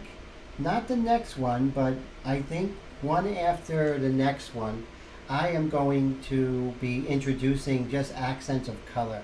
And that's going to be pretty exciting. So Jake says he hand paints primarily, and he says hair type airbrushes are BS, and get a decent brush like Princeton and okay. Okay, so basically, Jake is saying, pretty much along my lines, you don't have to spend a lot of money, Jake, right, to get good quality. So thanks so much for that input. Wow, Michonne, she's great, isn't she? That's definitely an idea. I was thinking Michonne or Tara. Tara is very interesting looking, right? I think Tara's going to have more of an important role, hopefully. But Michonne is a great idea. That's for sure. It's kind of sad when we're getting to the end of a painting, isn't it? It's always been sad for me. Bittersweet, right? You're happy the painting's over, but then it's not part of your day anymore. You're not, I don't know, it's just sort of bittersweet.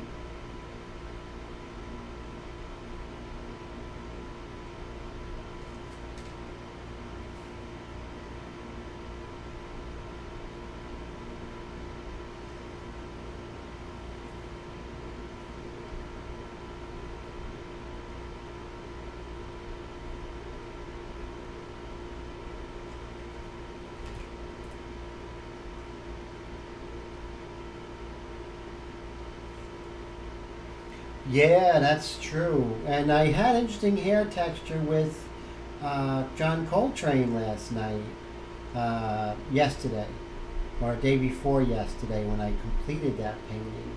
So it's always great to always push yourself, sometimes on purpose, sometimes not on purpose.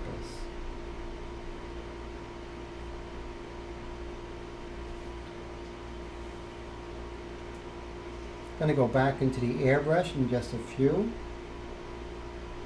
But just hitting some more dark accents here. Here's a nice place to go ahead and hit some dark accents, just right here. Bring that sweater a little bit further closer to us. There we go. See how that brings it close to us, and the cast shadow of her hair onto her neck sort of pushes that back. So this is not exactly the way it looks. This is just a trick of the trade. Pushing things back, pulling things forward.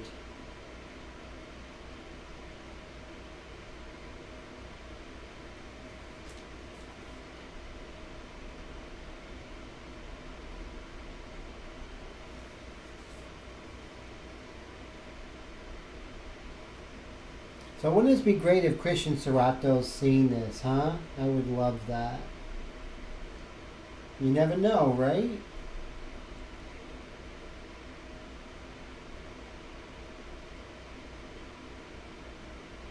Super Killer says, I don't even know who's alive on that show anymore.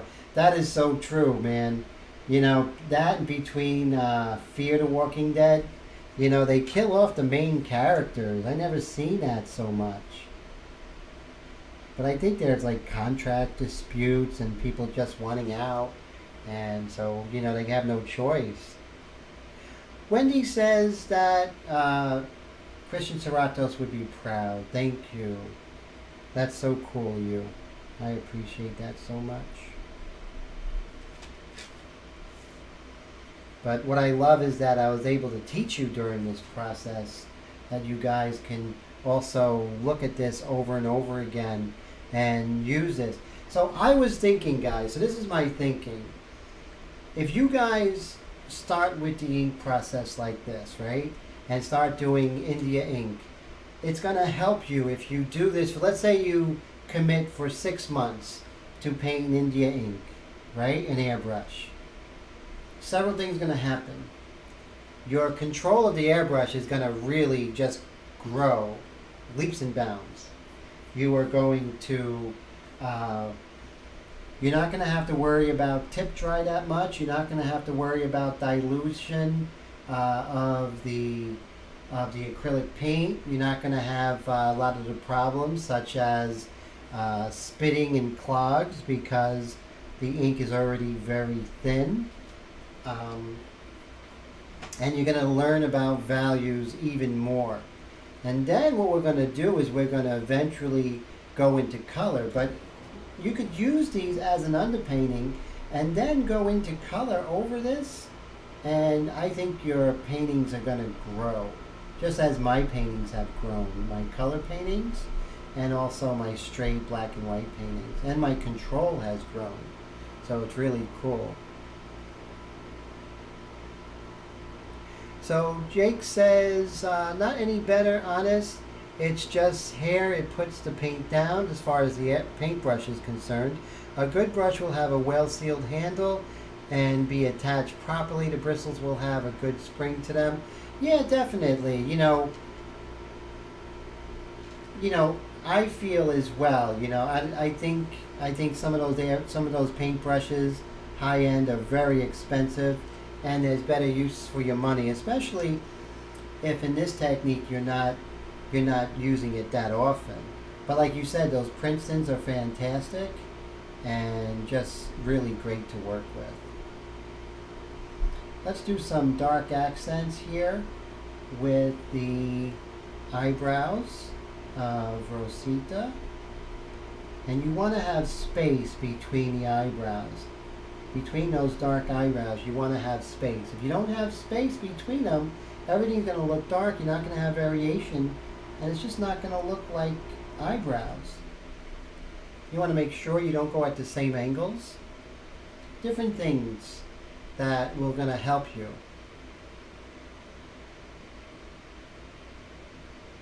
So Jake says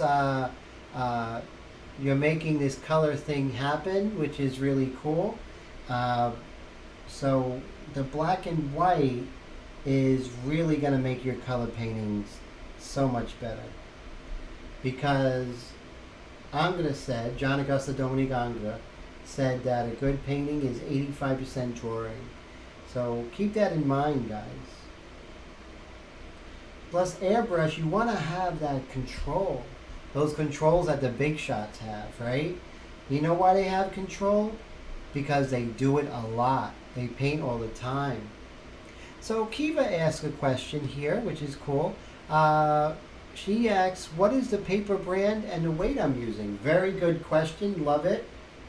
You always ask great questions, Kiva, and there's never, you can ask this question 100 times, but I don't think you answered it before. But the paper is, even though this is not sponsored by De La Rowney, they have ignored my emails to their marketing department. I'm just going to throw that out there. So this is by De La Rowney, and it's Canford cardstock. It is a great texture. It has a great thickness, so it doesn't warp quickly. It takes pastel amazing. It takes the ink just perfectly, and the color that I use is what Wendy said, Dreadnought, which is great. It's a lighter gray, and Gunmetal, which is a darker gray. I use both of them. I like Dreadnought just a little more.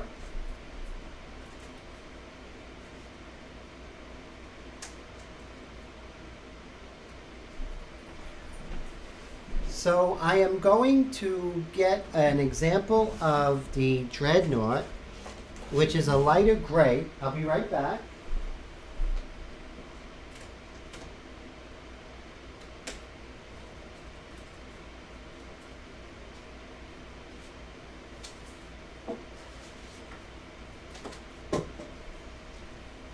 Guys, I am buying so much of this Dreadnought paper lately. This is a lighter gray. So let's take a look at an example of Dreadnought next to gunmetal. So you see this is probably like a number 7 gray. This is probably like a number 5 gray. So this is like halfway between black and white. This is almost like a very neutral gray color. And this one is a warm gray. So that's the difference between the two of them. So I hope that helps. Let's go ahead and put that there. So I got to go ahead and buy more. It does come in a larger size. I believe it's 20 by 20 or something like that. That you can get from Dick Blick, and which is very good. I haven't purchased any yet. I like working small. It forces me to really get in there. Not Amazon. You have to go at blickart.com. Blick Art Materials. They have them. And I think it's around $8 to $9 for a pack of 10. So they're not, yes, thank you so much, Wendy. That's so true. They're not the cheapest, so I figure around 80 cents a sheet for this 8.5 by 11.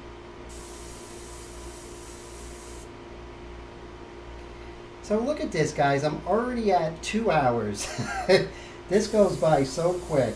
I wish the rest of my week went by as fast as when I'm live streaming and hanging out with you guys. I really do. It's a lot of fun. So I'm going to get a straight value behind her hair here.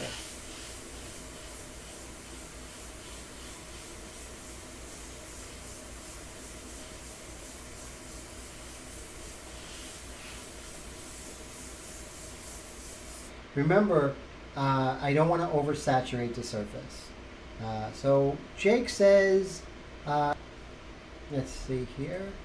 So Jake says you can simply apply gesso, mix with a mid-tone gray, and use an ink technique. You can do that, but that's working in wood. And I do that a lot. And that's a lot of fun. I use a number 5 neutral gray by Golden, and then you can work on that, which is pretty cool.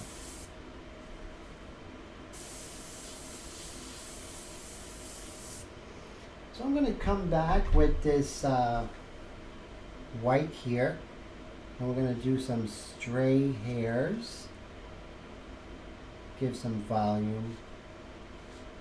Remember what Drew Blair said? Hairs are dark next to a light background, and they're light next to a dark background. That's what I got from Drew, which he's a master of hair, that's for sure. The way he paints hair is unbelievable. So admire that.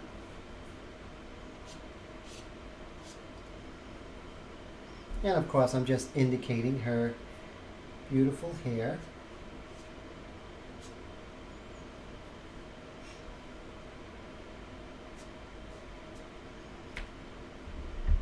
Then we can take our Sotar. Yes, you can work on wood. Let me show you a quick example of what I mean.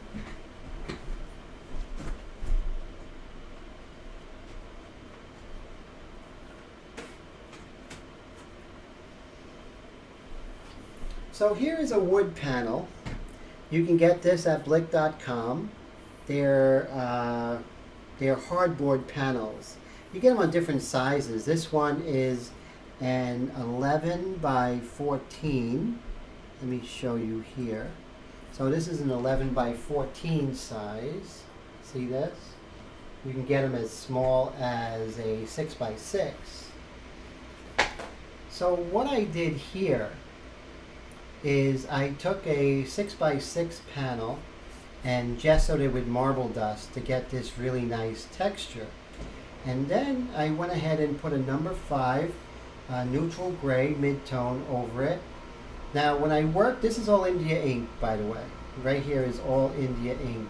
And what I did was I went in with my lights first. And I established all my lights and then went gradually darker.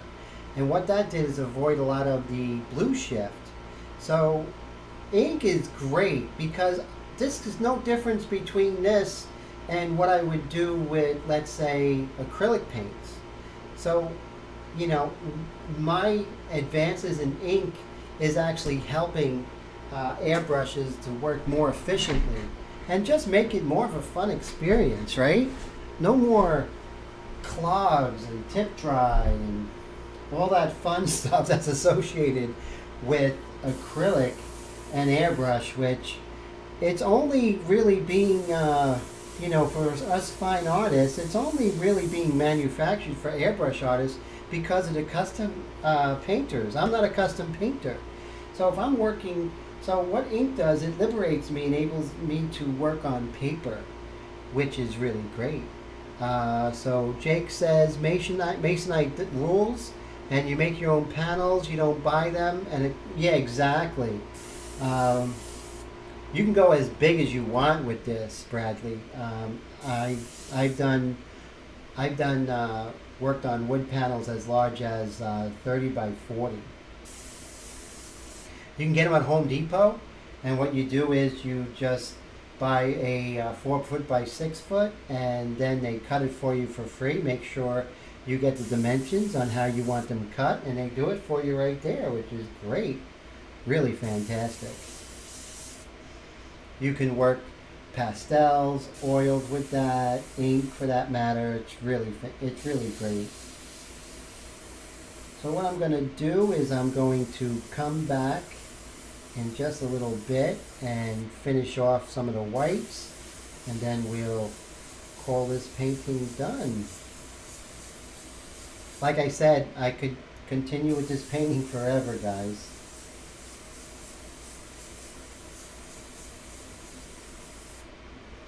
Alright, so let's do some more white accents here. Jake says he works on life-size portraits and he loves a Masonite, very tough material. He says, did I tell you my painting crashed off the easel onto the... Oh, so Jake's working on this painting for quite some time. And what he states is that it actually fell off the easel. And if it was something else, it would have creased. If it was paper, if it was canvas, it could have damaged. So, you know, it is very durable. Also, if you're working with thicker paints, working on wood will last forever because it doesn't grow and shrink with temperatures as canvas does. Interesting, we have here, so I'll show you guys what I'm seeing here. See right here, we have this highlight right here, which I didn't see, and we're going to go ahead and put that in. This right here.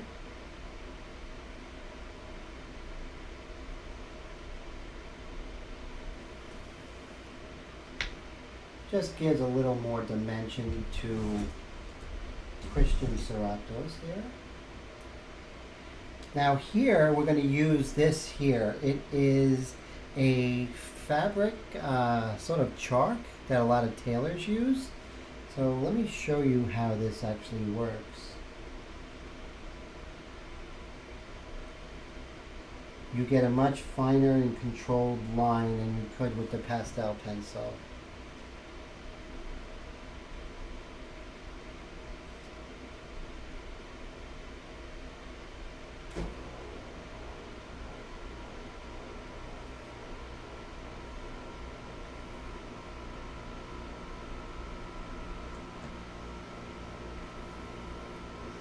Like I said, we're just looking for the best tool for the job.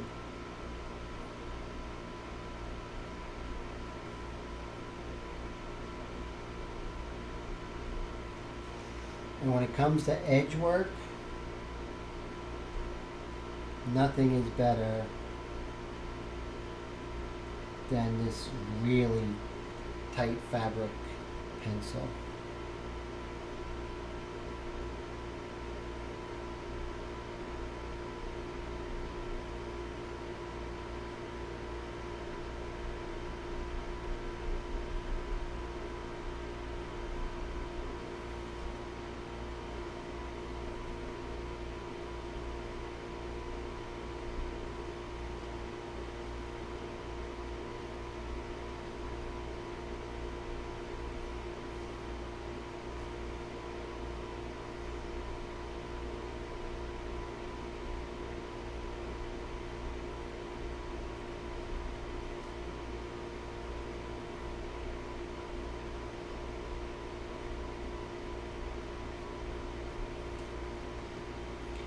This is something I'm gonna send a link out. I know I said that before. This you can actually purchase on Amazon for like $6. It comes with this as well as a refill, which is really great. So it's only like maybe $8, $9, which is great, you know. Jake, man, have a great night. Always great to talk to you.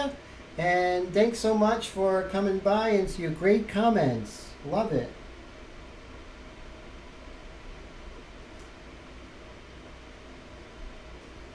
Fonz and Porter, exactly, Wendy. Thank you. Wendy, you're such a great help to me.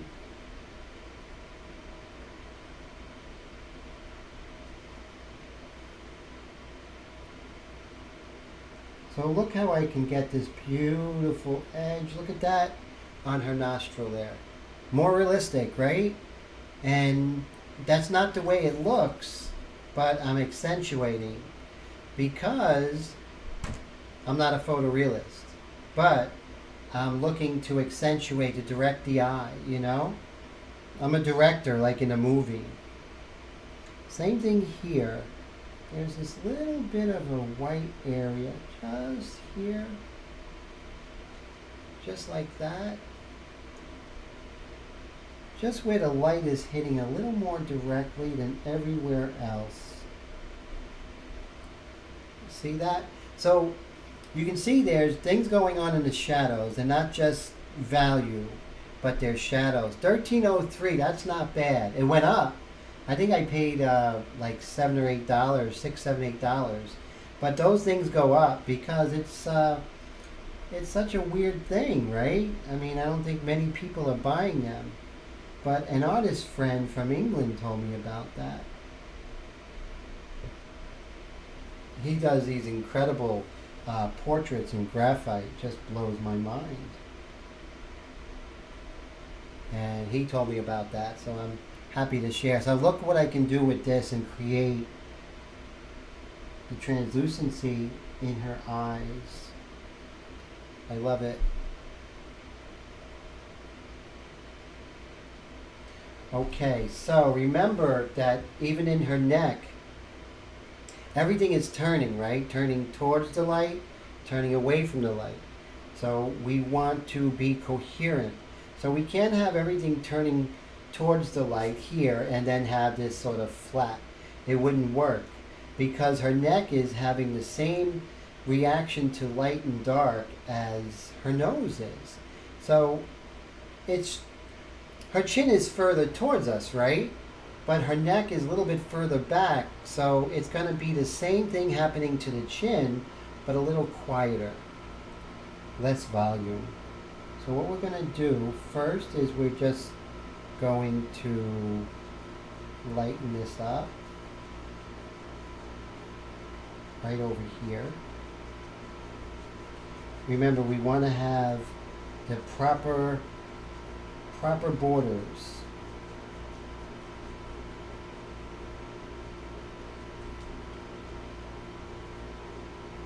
At the end stages, it's less less airbrush and more other tools. But we've been doing 100% airbrush up until now.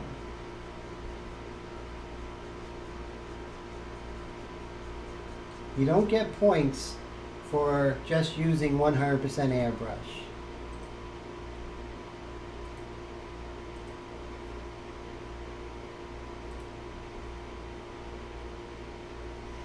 We're going to de-emphasize this, of course. And of course we're de-emphasizing that with a paper stump dedicated just for white pastel. You would never use this for graphite and then come back, because then you would just be spreading graphite and white pastel make this disgusting bluish gray color, so you don't want to have that. There we go. See, now we got some volume. We have some volume there. Now we want that chin to be forward, right? We want that chin to come a little bit closer to us than her neck. So what we're going to do is we're going to create more contrast here.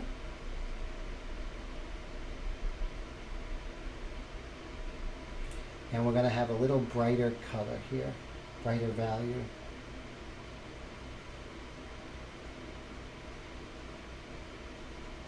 And be careful to find those shapes, guys. This is where the rubber meets the road. This is where you find the character of your model.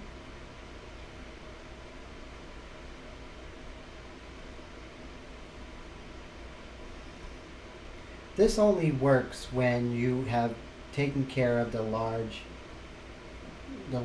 picture, right? You're taking care of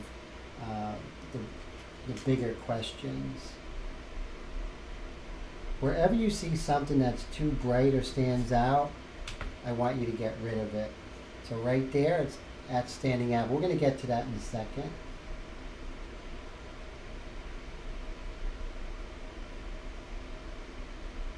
A lot of times if something stands out too much, there's a problem.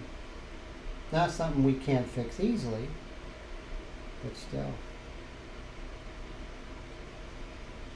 And we're putting this here, and so we're setting up to de-emphasize.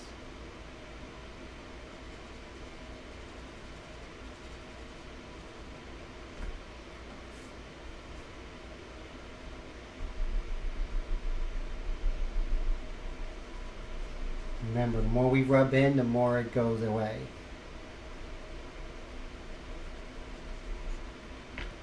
Then we can take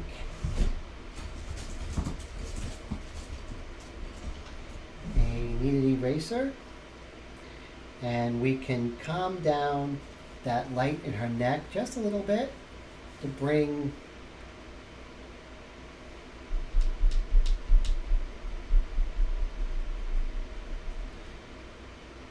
her chin a little further closer to us.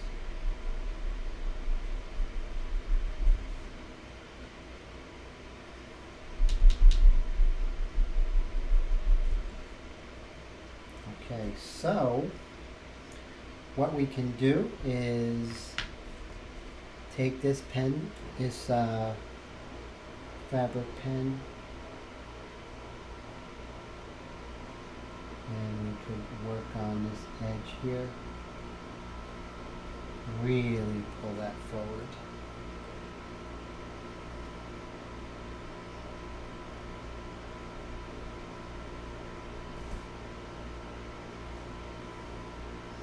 Let's de-emphasize this. I don't like it.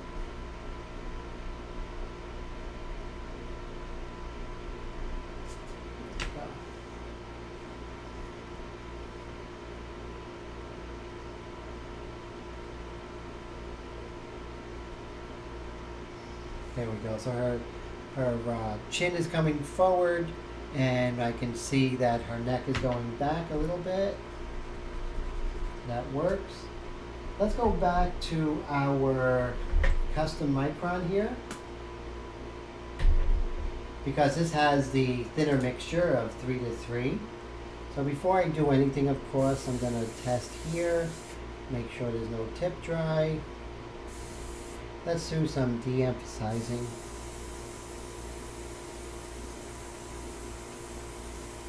There we go.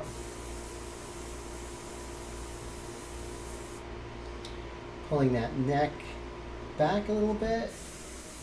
De-emphasizing this light here. Did not like it. There we go. And then here, I don't like this. So let's de-emphasize that a little bit. Feel much better there.